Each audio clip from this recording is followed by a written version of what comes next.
Hello, everybody. This is Georgia. I got a couple of emails, and I also saw a couple of people in my office yesterday, and it seems to be a little bit of confusing regarding how to find the critical values in order to be comparing your obtained value that you got from your tests to the critical value and see if you get to reject the null or not. So let's try to demystify. There's just a couple of things that you need to be aware, and then you're going to see it's not that hard. So first things first, you're going to need your Z table, the one that I gave you, simply because there's a lot of different Z tables out there, and every Z table has its own unique way of reading it. I'm teaching you how to figure out the critical values based on the Z table that there is on the back of your book, and also I gave you a copy on Titanium. Okay? Now, every time I give you a word problem, there's a few things that you need to be careful. Number one is, what is my alpha level? So usually I'm giving you 5%. Number two, you need to ask yourself, what am I trying to find? Okay? Am I trying to prove that there's no differences, which means it's a two-tailed test, or am I looking for a specific direction? Am I trying to prove that they're, in the case of your homework, they're inflating the scores? That means that I'm trying to prove that they're actually in reality a lot less than that they're claiming to be. So that would be a one-tailed test, right? And specifically is going to be towards the negative side because I'm trying to prove that they're lying. So their SAT scores is actually less. If I was guessing that they're actually not inflating their scores, and I would assume that they would be even higher, right, then I would be looking at the positive side. So always decide when it comes to directional test which side of the tail, okay, you're going to set aside that alpha, okay? So if you can imagine the whole curve here is 100% and you want to be at least 95% sure that the whatever you're going to claim is going to be accurate, right? And you're willing to risk 5%. So you're going to be setting that 5% on the tails, right? That means that you need to obtain a very extreme score to prove your point, okay? Otherwise, anybody can say whatever they want to. So in this particular case, since we're having a one-tailed test, we're going to set aside the alpha on the negative side of the tail. And the way you're going to obtain the critical value based on this Z table here that I gave you, it's going to be like this. This particular Z table, as it says here, it gives you the area between the mean and the Z score. Okay? So that means it gives you half the area of the curve. So from the mean, which is right here, right? So right here is the mean. So it gives you the area from here to either side of the curve. But since the curve is symmetrical, we know whatever corresponds to this side would be equal to this side, okay? So in this particular case, we are having a 5% alpha, right? And this particular table gives us 50% of the distribution.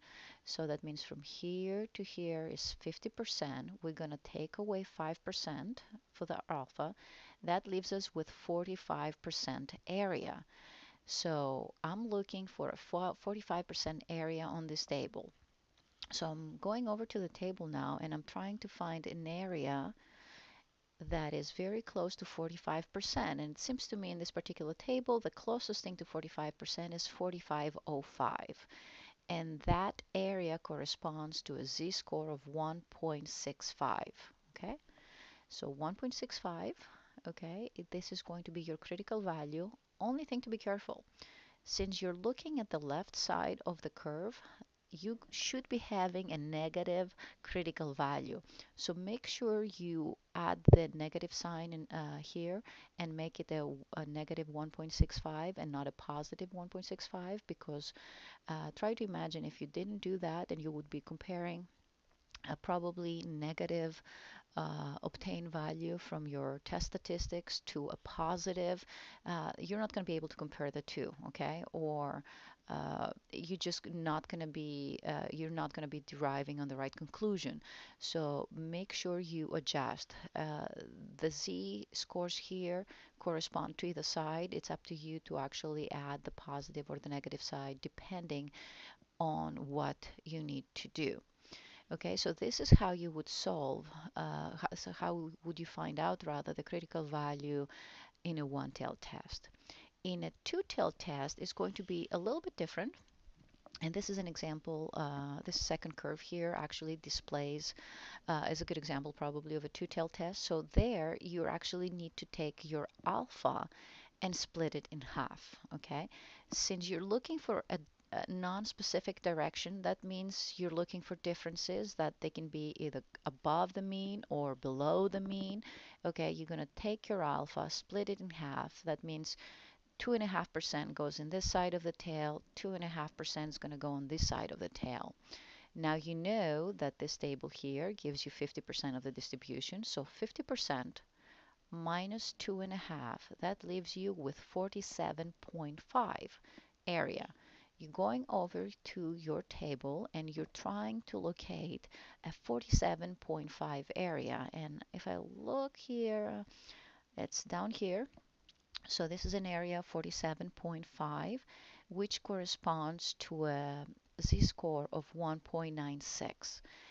I'm taking that 1.96 and I'm going to use the plus or minus sign now because I'm having a two-tailed test. That means negative 1.96 in this side goes, positive 1.96 in this side. And then all you got to do is solve your problem, your z-test. You're going to obtain a value and you're going to compare that obtained value to your critical value. If your obtained value is more extreme than your critical value, you get to reject the null. If it is not, then you have to stick with the null. You're going to say fail to reject the null. That is the proper way. Okay, fail to reject the null. But if you are actually getting, let's just say, a 2, your obtained value is a positive 2, and your critical value is plus or minus 1.96, well, a 2 would land you somewhere around here, which is within that critical zone.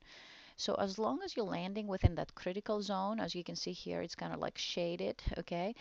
So you can either have a negative 2 or a negative 3 or even a negative 1.97. You would get to reject the null. But if you got 1.95, for example, that would land you something around here. You wouldn't be exactly inside the critical zone. So in that particular case, when you're landing anywhere within the 95% here, that means you're failing to reject the null. Anything more extreme, you surpass the critical region, then you get to reject the null. Okay? So the same idea works for both directional and non-directional hypotheses. The only thing that changes here is your critical value because you either have to split your alpha or you have to keep your alpha as is and simply decide on which side that alpha will go. Is it going to go on the negative side or the positive side? But you will make that decision based on the word problem that you're trying to solve. That's it for the figuring out the critical value using the z-table. Now, regarding your t-test, I think that's way easier. There, the only thing that you need to worry about is calculating your degrees of freedom because as you can see, in order to use the t-table, you do need your degrees of freedom, okay? And degrees of freedom is going to be for a t-test is going to be your total n minus 2 because remember you're having two groups that you're comparing. So you're going to have group 1 and group 2. So the total n minus 2 will give you your degrees of freedom. Let's just say that you're having 10 degrees of freedom. The next thing you say, well, do I have a one-tailed test or a two-tailed test? Am I trying to prove a specific direction or simply looking for differences? Let's just assume that you're having a one-tail test. Then the next thing you need to worry about is, well, what is my alpha? Is it 10%? Is it 5%? Or is it 1%? Since most of the times it's going to be 5%, you're going to be looking at the middle column. Okay, either way here, it's already figured it out for you. Then you just say, well, I have 10 degrees of freedom, 5% alpha, one-tailed test. Well, my critical value is going to be 1.813. Okay. And that's it. You do not have to do anything else.